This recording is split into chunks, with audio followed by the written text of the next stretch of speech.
بسم اللہ الرحمن الرحیم۔ سوشل میڈیا چینلز کے لیے آپ کی سکرین پر میں ہوں سلیم امان۔ چیمپئنز ٹرافی سے متعلق ہم نے بات کرنی ہے۔ کرکٹ چیمپئن ٹرافی، بھارت تیسری دفعہ کرکٹ چیمپئن ٹرافی کا چیمپئن بن گیا ہے۔ نیوزی لینڈ نے بھارت کو 252 رنز کا ہدف دیا تھا، جو 6 گیند پہلے ہی پورا کر لیا گیا ہے۔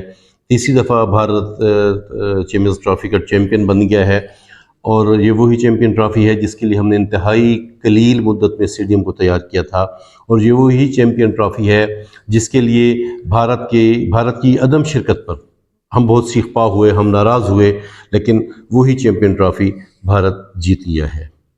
ہمیں یہ سوچنا چاہیے کہ ہمارے ساتھ ایسا کیوں ہوتا ہے، یا ابھی ہمارے ساتھ ایسا کیوں ہوا۔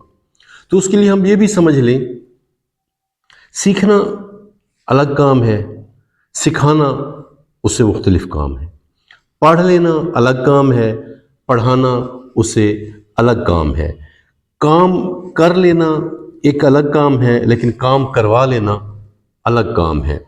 کام لینے کو ہم مینجمنٹ کہتے ہیں، کام کرنا الگ کام ہے، کام کے کروانے کو مینجمنٹ کہتے ہیں، مینج کرنا کہتے ہیں، جو کہ الگ سے ایک سکل ہے۔ اس کے لیے صلاحیت چاہیے ہوتی ہے۔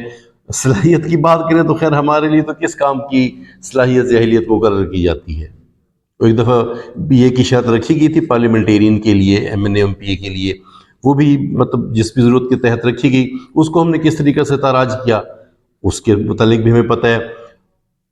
ہمارے ہاں تو یہ ہوتا ہے کہ پہلی دفعہ اسمبلی میں بننے والا وہ کسی نہ کسی چیز کا وزیر بھی بن جاتا ہے، نہ کوئی اہلیت ہوتی ہے، نہ کوئی تجربہ ہوتا ہے۔ جب ایسا ہے تو پھر کرکٹ کے لیے ہم کس قسم کی تجربے کو سامنے رکھیں، یا کیسی کرکٹ کے لیے کس تجربے کو سامنے رکھیں، کس تجربے اور اہلیت کی ہم توقع کریں۔ مجھے یاد آتا ہے کہ جاوید چودھری صاحب، انہوں نے کہا تھا کہ پاکستان کرکٹ بورڈ کا چیئرمین ہر کسی کو بنایا گیا، ہر کسی کو پاکستان کرکٹ بورڈ کا چیئرمین بنایا گیا، نہیں بنایا گیا تو کسی ایسے شخص کو نہیں بنایا گیا جو کرکٹ جانتا ہو۔ میں کہیں پڑھ سن رہا تھا، نجم سیٹھی صاحب، وہ ان کا اسی چیز پہ وہ بحث کر رہے تھے۔ آپ کو پتہ ہے کہ پی سی بی کے چیئرمین رہ چکے ہیں، وہ کہتے ہیں مجھے جو چیئرمین بنایا گیا میں تو کچھ بھی نہیں جانتا تھا۔ تو پہلی تو بات یہ ہے کہ انہیں بھی تو چاہیے تھا نا کہ وہ کہتے ہیں بھائی میں تو کرکٹ کو جانتا نہیں ہوں۔ بہرحال کہتے ہیں مجھے بھی تو چیئرمین بنایا گیا تھا، میں تو کرکٹ جانتا نہیں۔ ہاں، پھر مارے کھائیں، گالیاں کھائیں، باتیں سنی اور سیکھ گئے۔ تو سر یہ کوئی ہم یہ بھی کہیں کہ یہ کوئی سکھلائی سینٹر تو نہیں ہے نا۔ ہم نے کرکٹ کو کیا بنا رکھا ہے، کہاں تھے ہم، کہاں پہ آ گئے ہیں۔ تو کرکٹ اب کھیل سے بہت آگے جا چکا ہے۔ مداخلت اس میں کرتے رہیں گے، خصوصاً چیئرمین کرکٹ بورڈ اور سلیکٹرز، ان پر ہم کوئی دباؤ رکھتے رہیں گے، ان پر ہم اپنی خواہشات رکھتے رہیں گے کہ فلاں کو رکھنا ہے اور فلاں کو نہیں رکھنا، تو پھر معاملات نہیں ہوں گے۔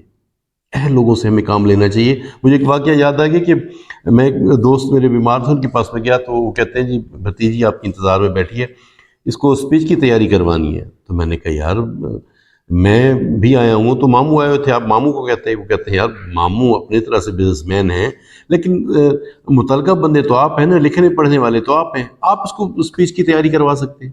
آپ دیکھیں تو ہمارے وزرائے اعظم کے جو اسپیچ رائٹر رہے ہیں وہ صحافی رہے ہیں، کیونکہ آپ کو پتہ ہے کہ صحافی صحافت کو، سیاست کو جانتا ہے، وہ حالات حاضرہ کو جانتا ہے، وہ اچھے لفاظی کر سکتا ہے، اچھے الفاظ سیٹ کر سکتا ہے وزیر اعظم کا موقف عوام تک پہنچانے کے لیے۔ وہاں پہ آپ کسی پرنسپل کو تو نہیں رکھتے، کالج کے کالج کے پروفیسر کو، کالج کے پرنسپل کو، اس کو تو آپ نہیں رکھ دیتے کہ وہ تقریر لکھ کے دے۔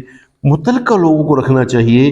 جب تک ہم لوگوں کو، متعلقہ لوگوں کو، ذمہ داروں کو، اہل لوگوں کو، قابلیت رکھنے والے لوگوں کو فیصلہ کرنے کی صلاحیت نہیں دیں گے، چیئرمین کرکٹ بورڈ یا سلیکٹرز جو ہیں انہیں فیصلہ کرنے کی ہم طاقت اور اجازت نہیں دیں گے، تو پھر ایسے ہوتا رہے گا۔ وہ کسی نے کہا نا کہ اگر دریا میں، پانی میں 2 لوگ اتریں تو بچنا اسی نے ہے جو تیرنا جانتا ہوگا۔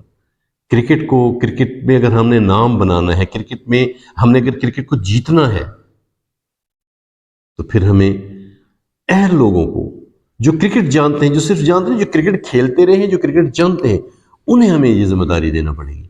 السلام علیکم۔